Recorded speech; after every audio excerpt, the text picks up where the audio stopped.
نحمدہ و نصلی علی رسول الکریم اما بعد اعوذ باللہ من الشیطان الرجیم بسم اللہ الرحمن الرحیم۔ نبی کریم صلی اللہ علیہ وآلہ وسلم نے فرمایا، اللہ پاک نے آدم علیہ السلام کو پیدا کیا تو ان کو 60 ہاتھ لمبا بنایا، پھر فرمایا کہ جا اور ان ملائکہ کو سلام کر دکھا کن لفظوں میں وہ تمہارے سلام کا جواب دیتے ہیں، کیونکہ وہی تمہارا اور تمہاری اولاد کا طریقہ سلام ہوگا۔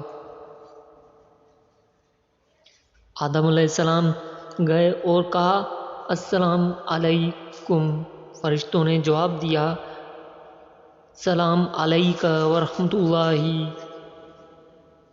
انہوں نے ورحمۃ اللہ کا جملہ بڑھا دیا۔ پس جو کوئی بھی جنت میں داخل ہوگا وہ آدم علیہ السلام کی شکل اور قیامت پر داخل ہوگا۔ آدم علیہ السلام کے بعد انسانوں میں اب تک قد چھوٹے ہوتے رہے۔ صحیح بخاری حدیث نمبر 3326۔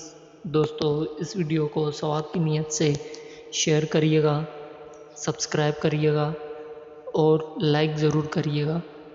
السلام علیکم ورحمۃ اللہ وبرکاتہ۔